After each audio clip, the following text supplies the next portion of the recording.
Admiral Kang Minho stood in the observation deck of Luna Station and watched Earth turn slowly in the black space before him. The blue world looked peaceful from here, but Kang knew that peace was about to end. Behind him, the communication center buzzed with activity as dozens of technicians worked to decode the most important message humanity had ever received. Dr. Lee Sora walked up beside him, her face pale and tired. She had been working for 18 hours straight to translate the alien transmission. In her hand, she carried a data pad with the final decoded message. Kang did not want to read it, but he had to. As the commander of humanity's deep space defenses, this was his responsibility. "The translation is complete," Sora said quietly. "Admiral, this changes everything." Kang took the data pad and began to read. The message was formal and cold, written in perfect human language. It came from something called the Galactic Council, an organization of 47 different alien species. They had been watching humanity for decades, the message said. They knew about human colonies, human ships, and human technology. Now they wanted to talk. But this was not a friendly invitation. The Council demanded that humanity join them as a junior member. Humans would have to follow Council rules, use only Council-approved technology, and stay within the space sectors the Council chose for them. In return, the aliens promised to share some of their advanced technology and protect humanity from hostile forces in the galaxy. The message made it clear that this was not really a choice. Other species had refused the Council's offer, and those species no longer existed. The Council gave humanity 30 standard galactic days to respond. If humans did not accept, the Council would consider humanity a threat to galactic peace and stability. Captain Park Ji-ho entered the observation deck, his uniform still wet with sweat from running through the station corridors. He had been in the Deep Space Monitoring Center when the message arrived. His job was to track all human ships and watch for threats from outside human space. What he had discovered made the Council's message even more frightening. "Admiral," Park said, breathing hard, "we found something else in our records. 3 colony ships that went missing in the last 5 years. The Busan Dream, the Daegu Hope, and the Gwangju Star. We always thought they were lost to equipment failure or space pirates, but now we know the truth." Park handed Kang another data pad. This one contained sensor records from the outer rim of human space. The data showed energy signatures consistent with advanced alien weapons. The 3 colony ships had not been lost to accidents. They had been destroyed by Council forces for entering space the aliens considered their territory. "How many people?" Kang asked quietly. 15,000 colonists on each ship," Park replied. 45,000 humans dead, and we never knew why. Commander Yoon Nari joined them on the observation deck. As the head of strategic intelligence, she had been analyzing everything humanity knew about alien contact and galactic politics. Her report would help Earth's leaders decide how to respond to the Council's ultimatum. "The situation is worse than we thought," Nari said. "I've been reviewing all our deep space observations from the past 20 years. The Council is not just a peaceful alliance of species. They are conquerors who use diplomacy to hide their true nature." Nari explained what her analysis had revealed. The Council operated by finding developing species and forcing them to join as subordinate members. Species that joined gave up their independence and became servants of the more powerful Council races. Their technology was limited, their expansion controlled, and their resources taken to support Council worlds. Species that refused to join were destroyed or enslaved. The Council had perfect records of eliminating hundreds of civilizations over the centuries.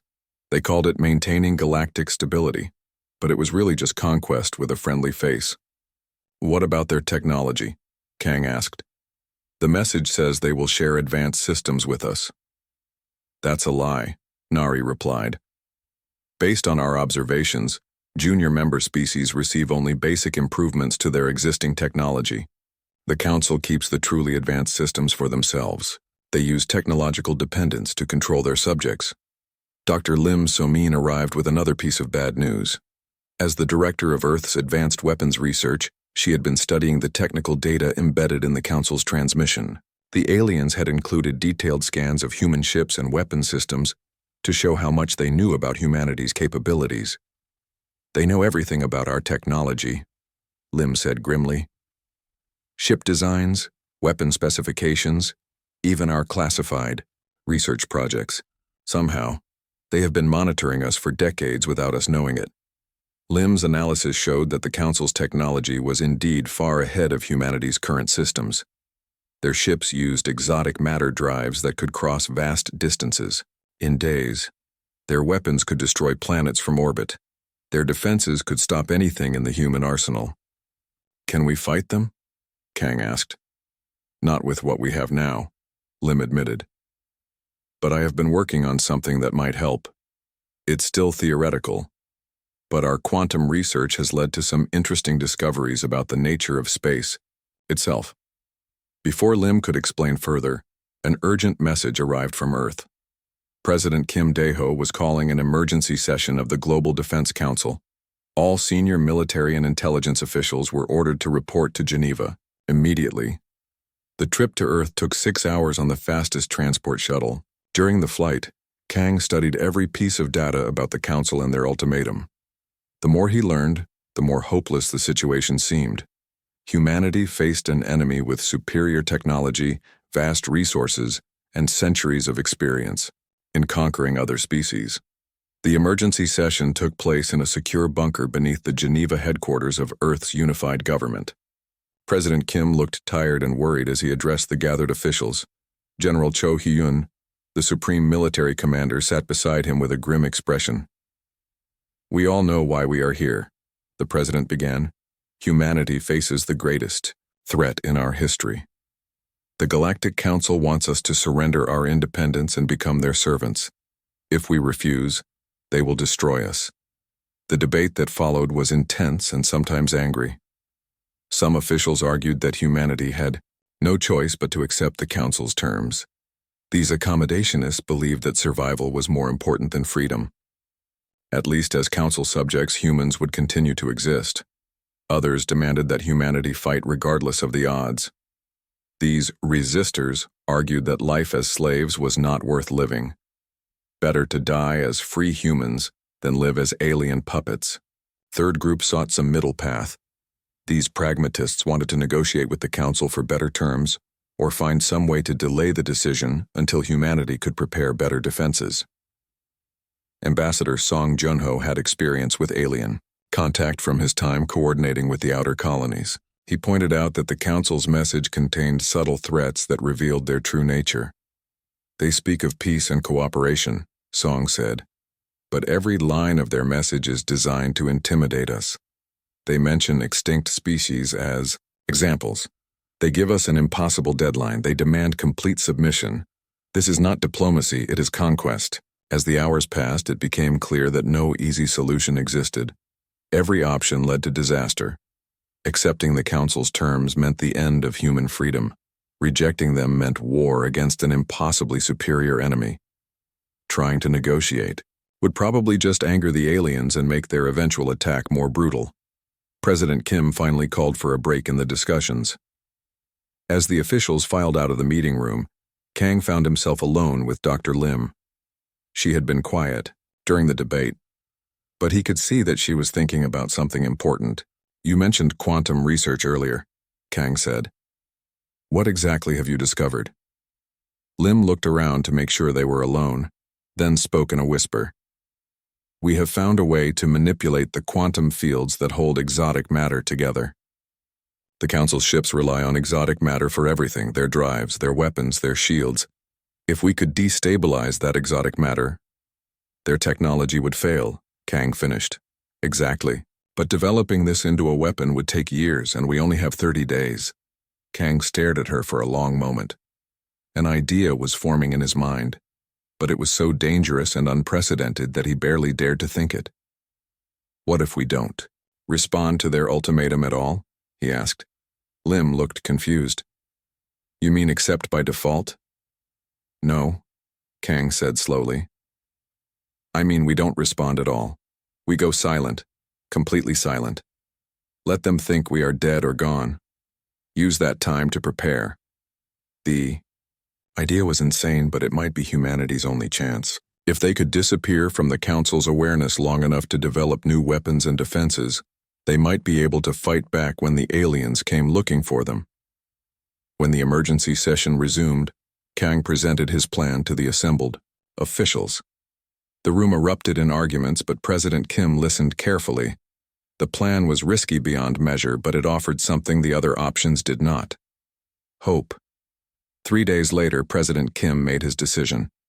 Humanity would not respond to the Galactic Council's ultimatum. The silence began at exactly midnight, Geneva time, on the 5th day after the Council's ultimatum arrived. Across 17 star systems, every human transmitter went dark. Communication satellites powered down, deep space beacons stopped broadcasting, and colony worlds ceased all outgoing signals. To anyone watching from outside human space, it looked like an entire civilization had simply vanished overnight.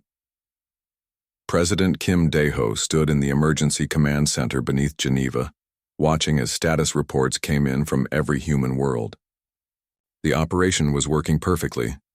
Every colony, every ship, every station had followed orders without question. Humanity was now invisible to alien observation. General Cho Hyun monitored the military aspects of the blackout.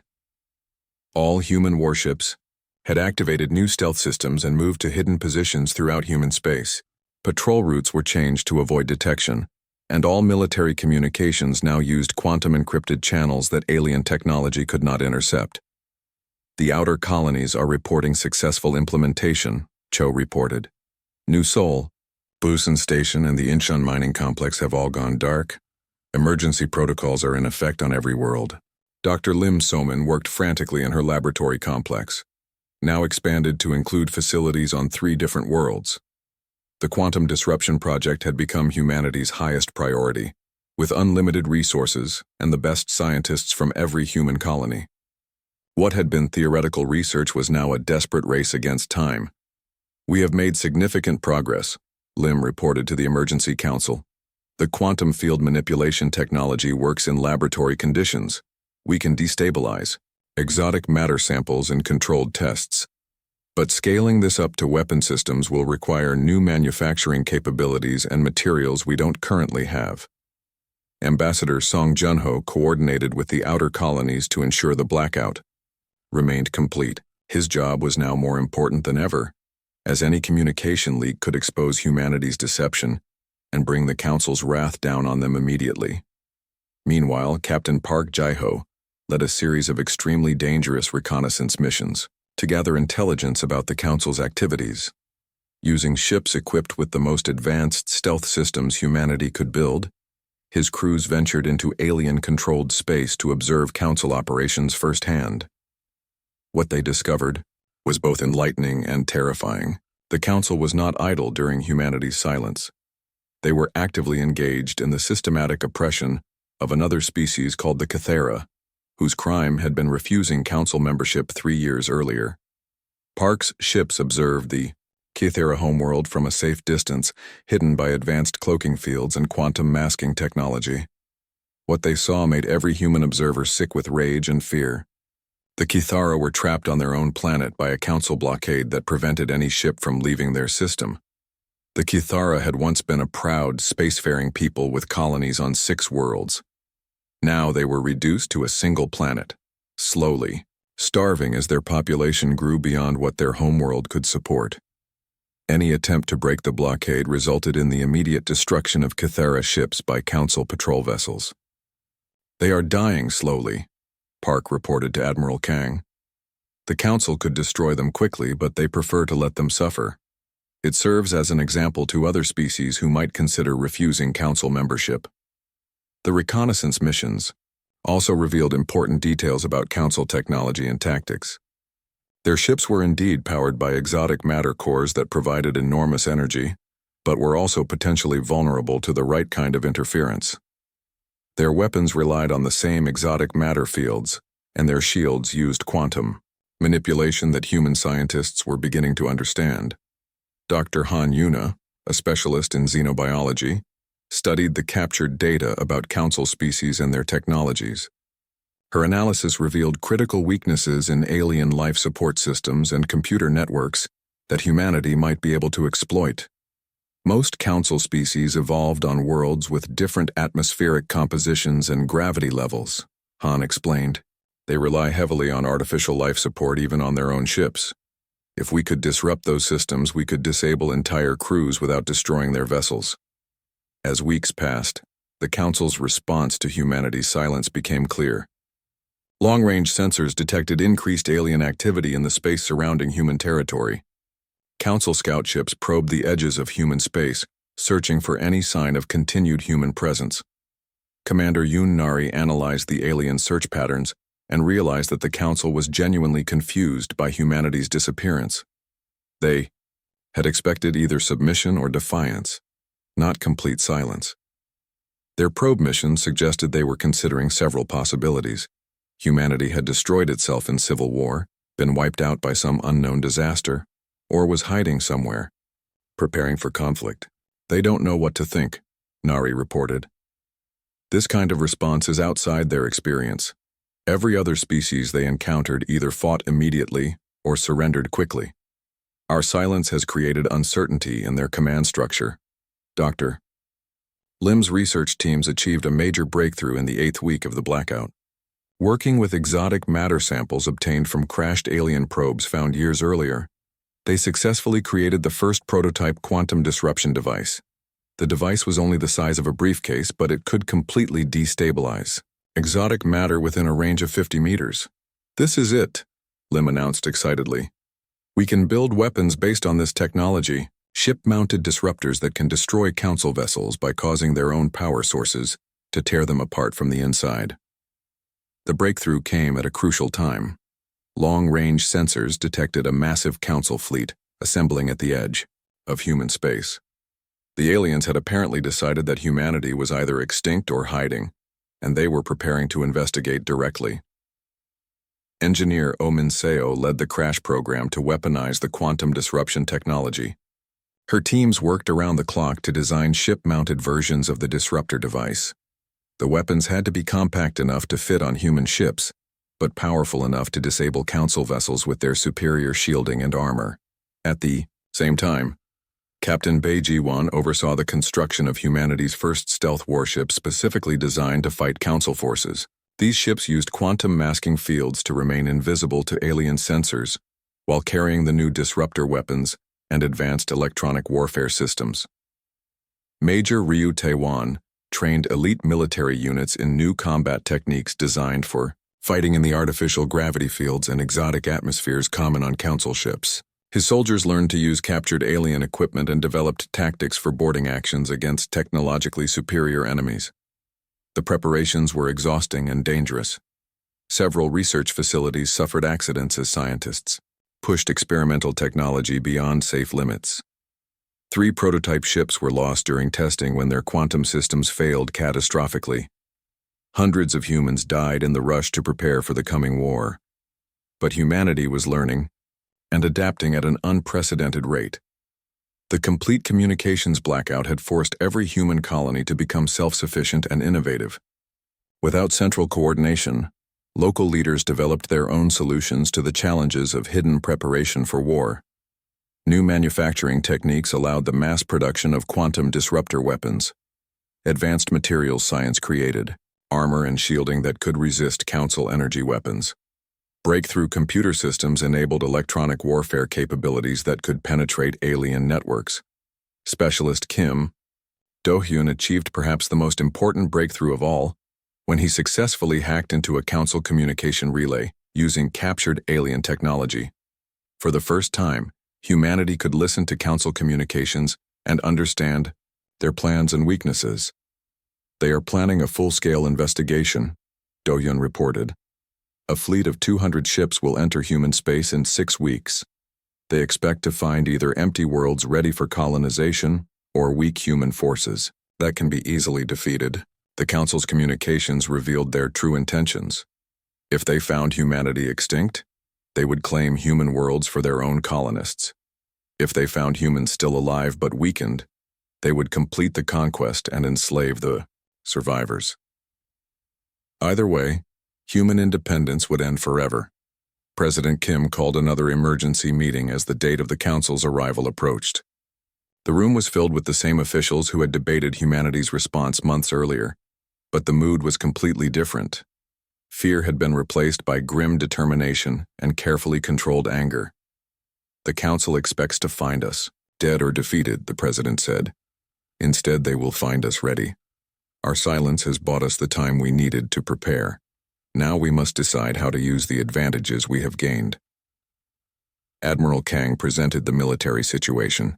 Humanity now had 47 stealth warships equipped with quantum disruptor weapons, elite boarding teams trained in alien combat, and electronic warfare capabilities that could penetrate council systems.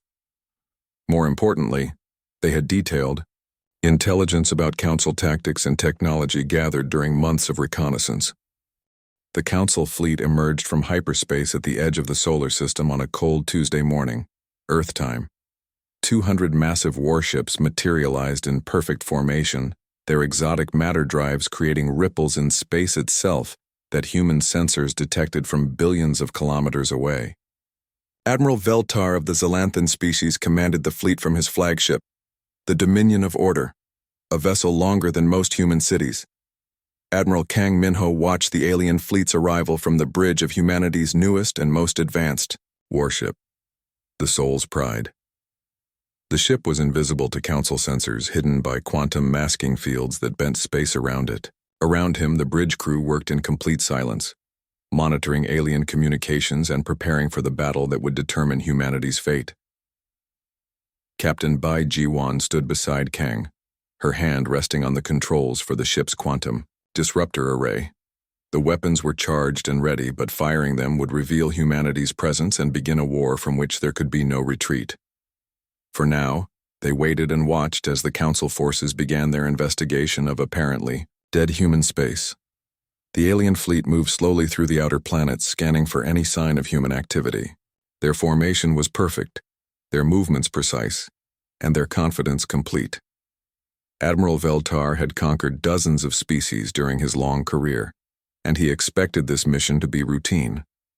Either humanity had destroyed itself through war or disaster, or the few survivors would surrender immediately when faced with overwhelming council superiority. Engineer Oh Min-seo monitored the quantum tunnel network that connected every human ship and base throughout the solar system. The tunnels allowed instantaneous communication and movement between distant points, without creating any energy signature that alien sensors could detect.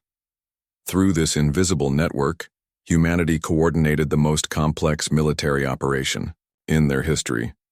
Dr. Han Yuna studied the council ships through advanced sensors, identifying critical systems and vulnerabilities that human forces could exploit. The alien vessels were impressive but also predictable, built according to standard council designs that had not changed significantly in centuries. Their confidence in technological superiority had made them complacent about innovation and adaptation. Target analysis complete, Han reported quietly. Council ships follow standard configurations. Life support systems are centralized and vulnerable to disruption. Command centers are heavily shielded but rely on external sensor arrays that we can target. Power distribution follows predictable patterns. Major Ryu Taewon prepared his elite boarding teams aboard specially modified assault ships. These vessels could phase directly into normal space inside council ship hangars using quantum tunnel technology, allowing human troops to appear inside enemy ships without warning. The soldiers wore captured alien equipment and carried weapons, designed to function in exotic atmospheric conditions. The council fleet reached Mars orbit and began detailed scans of the red planet. Human colonies on Mars had been evacuated months earlier, their populations relocated to hidden facilities deeper in the solar system. The aliens found empty domed cities and abandoned mining operations, exactly what they expected to see on dead worlds. Admiral Veltar reviewed the reconnaissance data with growing satisfaction. Everything indicated that humanity had indeed perished, probably through some combination of resource wars and technological disasters. The empty colonies showed signs of hasty evacuation, but no evidence of ongoing activity. As far as Council, sensors could determine the human species was extinct. Proceed to the third planet, Veltar ordered his fleet commanders. Conduct full planetary scans and prepare colonization assessment reports. This system will make an excellent addition to Council territory. The alien fleet moved toward Earth in a loose formation that would allow them to scan the entire planet efficiently. They expected to find more empty cities and abandoned installations, ready for Council colonists to claim. Instead, they were about to encounter the most sophisticated trap in military history. Commodore Park Yunwoo coordinated the human response from his position aboard the hidden command ship, Incheon Rising. Around him, tactical displays showed the positions of every human and alien vessel in the solar system. The Council fleet was moving exactly as human intelligence had predicted, following standard protocols that made them vulnerable to carefully planned attacks. "All units report ready," Park announced on the encrypted quantum communication network. "Operation Ghost Strike is authorized. Execute on my command." The first phase of the human counterattack began as the Council fleet entered Earth orbit. Specialist Kim Do-yeon launched a massive electronic warfare assault against alien communication systems, uploading viruses and disruption programs that had been designed specifically to exploit weaknesses in Council computer networks. The attack was invisible and silent, spreading through the Council fleet's computer systems like a plague. Command interfaces began displaying false information, navigation systems reported incorrect positions, and weapon targeting computers started providing inaccurate data. The aliens noticed the problems immediately, but they could not determine the source or extent of the electronic infiltration. "All ships report communication difficulties," Admiral Veltar's tactical officer announced. "Internal systems are experiencing unexplained malfunctions." Before Veltar could respond, the second phase of the human attack began. Lieutenant Colonel Jang Hyejin led the first boarding assault, her troops phasing directly into the hangar bay of a Council heavy cruiser using quantum tunnel technology. The aliens had no warning as human soldiers materialized inside their ship and began systematic infiltration of critical systems.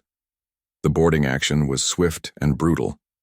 Human troops moved through the alien ship like ghosts, appearing and disappearing through quantum tunnels that connected different parts of the vessel.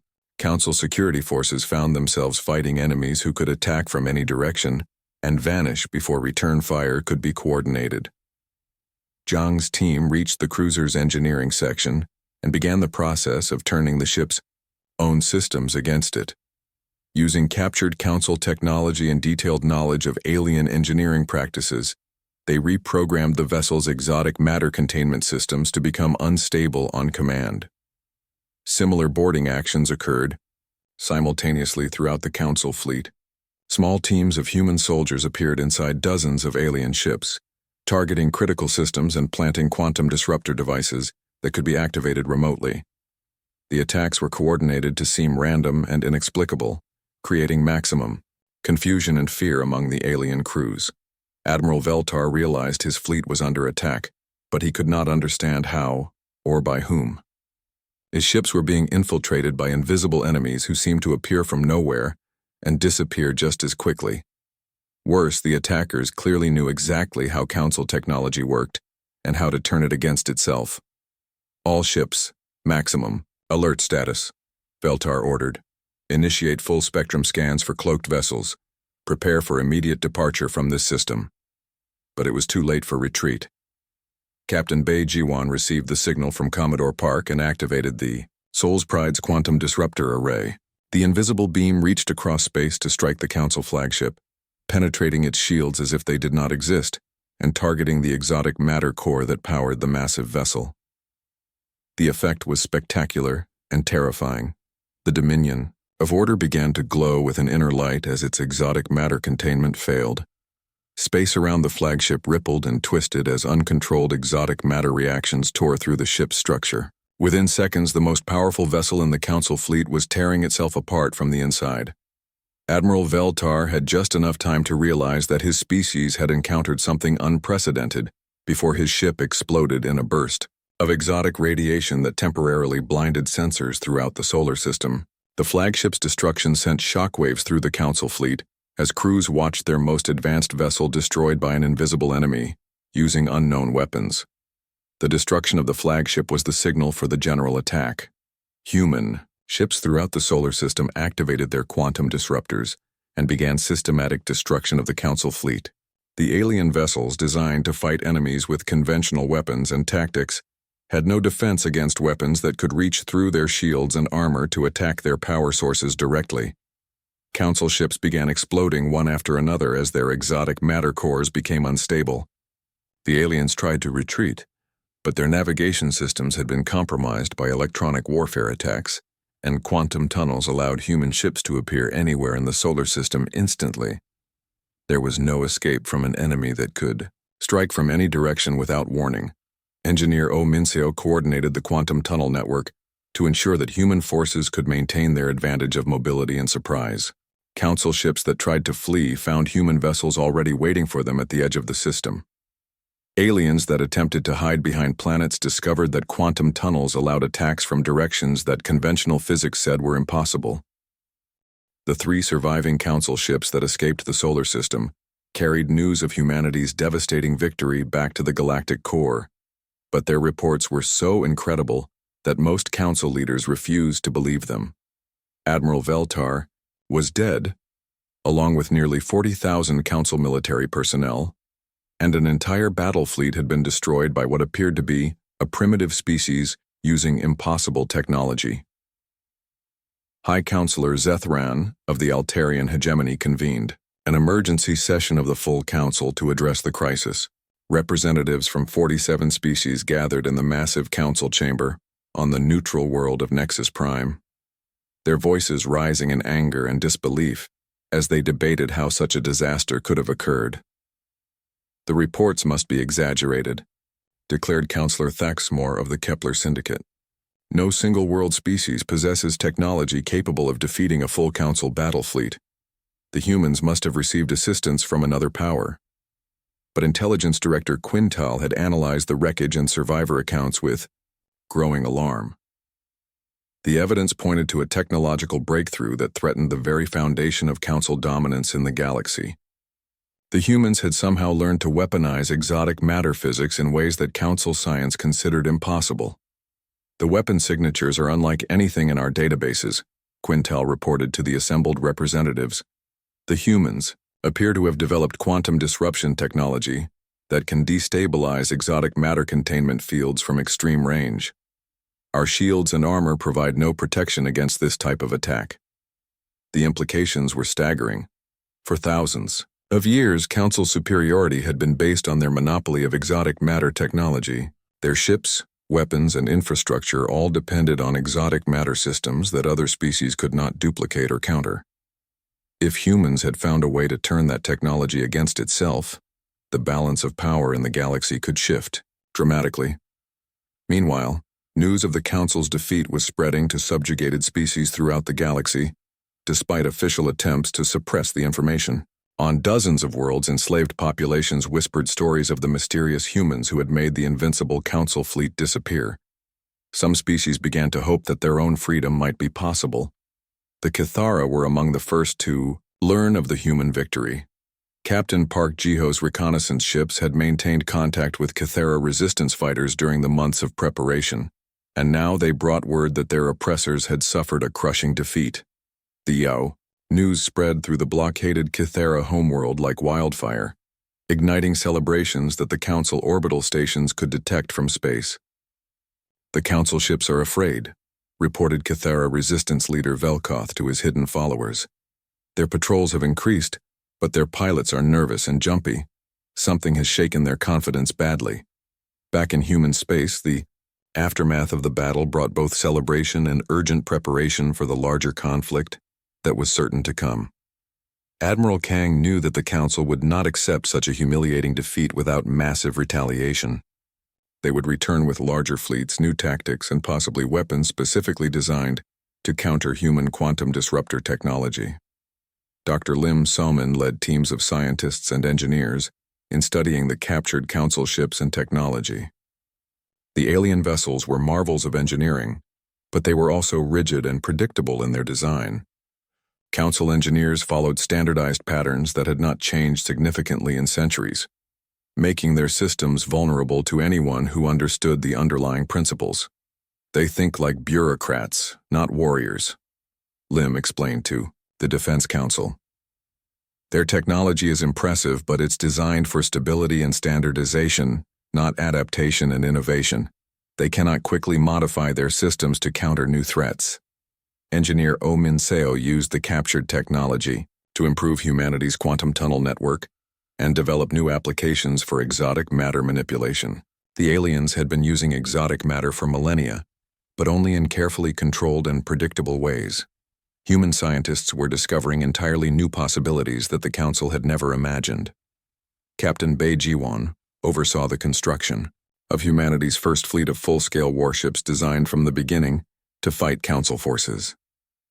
These vessels incorporated lessons learned from the recent battle and featured improved quantum disruptors, advanced stealth systems, and modular designs that could be quickly adapted for different mission requirements. Major Ryu Taiwan expanded his special operations training program to include volunteers from human colonies throughout the outer systems. The boarding tactics used against the Council fleet had proven devastatingly effective, and thousands of humans volunteered for the dangerous duty of infiltrating alien ships during combat. Lieutenant Colonel Zhang Hiejin developed new techniques for using captured Council equipment and learned to operate alien technology better than many of the species that had designed it. Her teams could now take control of Council ships from the inside and turn their weapons against other alien vessels. Specialist Kim Do-yun perfected the electronic warfare systems that had crippled Council communications during the battle. His programs could now infiltrate alien networks within minutes and spread throughout entire fleets before the aliens realized they had been compromised. The human preparations were aided by an unexpected development: contact from other species that had been conquered or enslaved by the Council. These civilizations had been watching human activities through hidden sensor networks and secret communication channels, and they were eager to learn if humanity might be willing to help them regain their freedom. The first to make formal contact were the Thylorians, an aquatic species whose homeworld had been stripped of its resources to fuel Council expansion. Ambassador Song Junho met with Thylorian representatives on a hidden asteroid base in neutral space, beginning negotiations that would transform the galactic conflict from a war between humanity and the Council into a galaxy-wide revolution. "We offer our manufacturing capabilities and raw materials," proposed Thylorian delegate Merkulos. "In return, we ask for quantum disruptor technology and assistance in liberating our enslaved populations." Similar contacts followed with the Nexari crystal shapers, the Volant gas giant dwellers, and dozens of other species that had suffered under Council rule. Each brought unique capabilities and resources that could strengthen the growing resistance movement. More importantly, they brought detailed intelligence about Council military installations, ship movements, and internal politics. Commander Yoon Nari analyzed the intelligence provided by humanity's new allies and realized that the Council faced a crisis of confidence that went far beyond their military defeat. The rigid hierarchy that had maintained their control for millennia was beginning to crack as member species questioned whether their leaders could protect them from the human threat. "Several species are quietly reducing their contributions to Council military forces," Nari reported. "Others are secretly negotiating with resistance movements on their own worlds. The Council's apparent invincibility was the foundation of their political control, and we have shattered that foundation."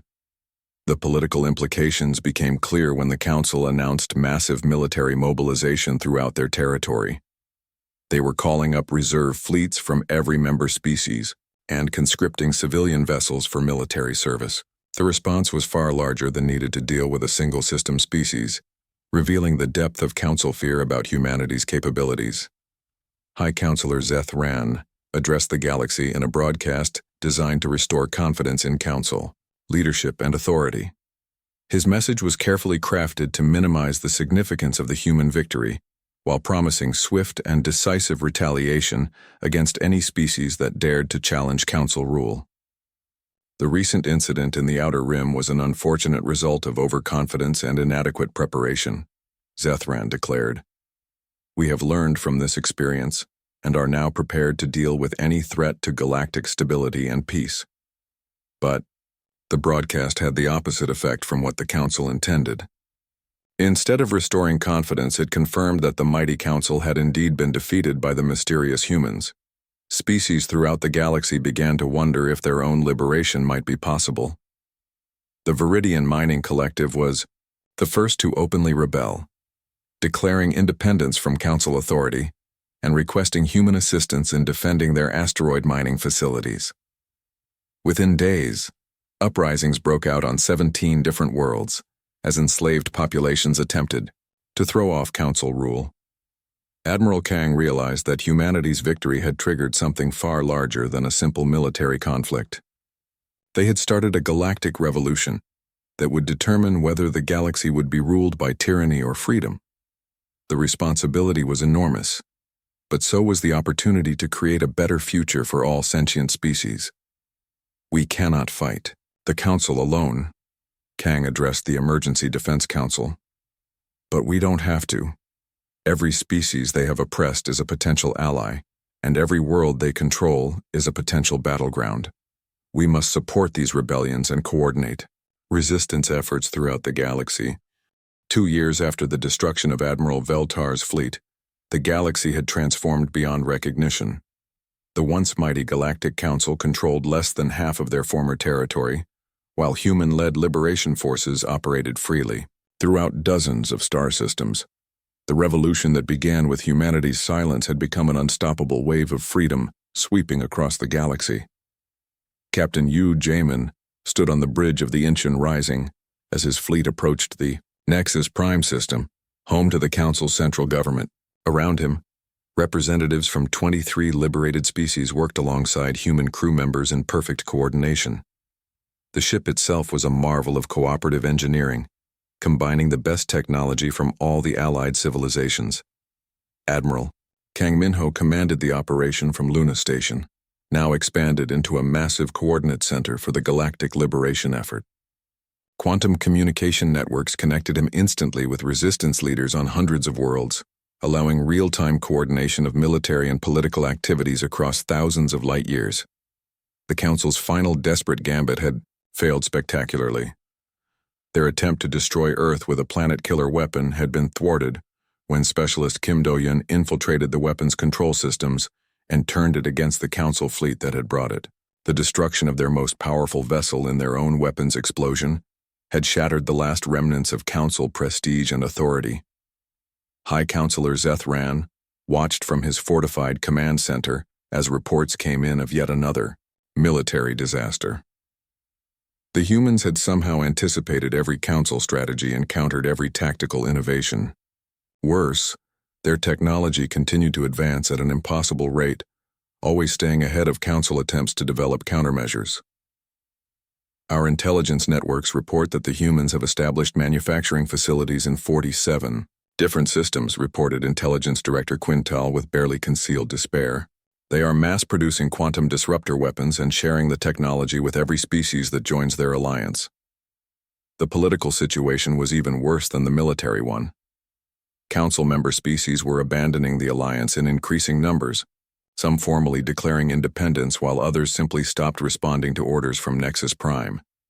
The rigid hierarchy that had maintained galactic order for millennia was collapsing as subject peoples realized they no longer needed to fear their former masters. Dr. Lee Sora led humanity's diplomatic efforts from a mobile command ship that traveled constantly between liberated worlds. Her job was to help former Council subjects establish new governments and coordinate their integration into the growing alliance of free species. The work was challenging but rewarding as she watched entire civilizations rediscover the meaning of freedom. The transformation is remarkable, Sora reported to President Kim during one of their regular conferences. Species that had been enslaved for centuries are developing new technologies and social systems at incredible speed. Freedom has unleashed creativity and innovation that the Council's rigid control had suppressed for generations. Engineer O. Minseo oversaw the construction of the quantum tunnel network that now connected every world in the Alliance. The system allowed instantaneous communication and transportation across the galaxy, making it possible to coordinate activities and share resources on a scale that had never been achieved before. The network had another crucial purpose. It enabled the Alliance to function without the centralized control that had characterized the Council system. Each member species maintained its independence while contributing to common defense and cooperation efforts. It was a new model of galactic governance based on voluntary participation rather than enforced submission. Major Ryu Taiwan's Special Operations Forces had evolved into something unprecedented in galactic military history. His teams now included volunteers from dozens of species, each bringing unique capabilities and knowledge to the liberation effort. The diversity of the Alliance had become its greatest strength, allowing innovative solutions to problems that had never been encountered before. The final battle for galactic freedom began when the Council made a last desperate attempt to regain control by launching simultaneous attacks on the homeworlds of key Alliance species. They hoped to force the Alliance to disperse its forces in defense of individual worlds, allowing Council fleets to defeat them in detail. Instead, the Quantum Tunnel Network allowed Alliance forces to respond instantly to threats anywhere in the galaxy. Council attack fleets found themselves facing overwhelming defensive forces that had appeared without warning through quantum tunnels. Within hours, every Council offensive had been not just defeated but completely destroyed. Lieutenant Colonel Zhang Hiejin led the final assault on the Council's fortress world of Nexus Prime. Her forces included human marines, Cathera warriors, Thylorian aquatic specialists, and fighters from a dozen other liberated species. They fought not for conquest but for the simple goal of ending the Council's ability to threaten galactic freedom. The battle for Nexus Prime was swift and decisive. Council defenses, designed to repel conventional attacks, proved useless against quantum tunneling technology that allowed Alliance forces to appear anywhere on the planet instantly. Within 6 hours, all major Council installations had been captured or destroyed. High Counselor Zeth Ran was captured alive as he attempted to flee the planet. His trial before representatives of all the species the Council had oppressed became a symbol of justice for billions of formerly enslaved beings throughout the galaxy. But the Alliance chose rehabilitation over revenge, offering Zeth Ran and other Council leaders the chance to help build a better galactic civilization. Dr. Lim Salmon studied the complete records of Council science and technology, making discoveries that advanced human understanding of exotic matter physics by centuries. More importantly, she found evidence that the Council had deliberately suppressed scientific innovations that could have benefited all galactic species, keeping other civilizations dependent on Council technology. They had the knowledge to solve hunger, disease, and resource scarcity throughout the galaxy, Lim announced at the victory celebration on Earth. Instead, they used artificial scarcity to maintain their control over other species. We can do better. The establishment of the new Galactic Alliance took place on Earth, in the same city where humanity had first decided to respond to the Council's ultimatum with silence. Representatives from over 100 species gathered to sign the Charter of Galactic Freedom, establishing principles of cooperation, mutual respect, and voluntary association. President Kim Dae-ho addressed the gathering as Earth's representative, but also as the leader who had made the crucial decision to choose silence over submission.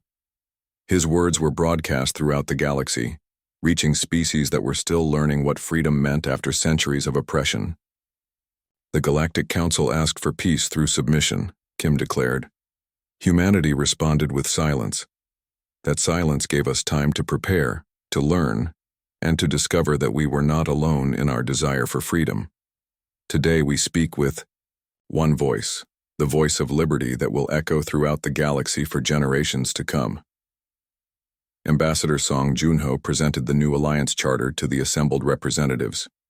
The document established mechanisms for cooperation and mutual defense while preserving the independence and unique cultures of each member species. It was a radical departure from the Council's model of centralized control and standardized behavior.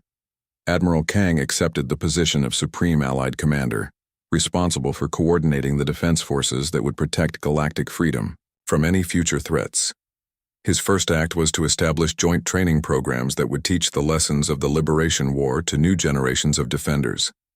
Captain Bei Jiwan became the first director of the Alliance Technology Sharing initiative, tasked with ensuring that scientific advances would benefit all member species rather than being hoarded by the powerful.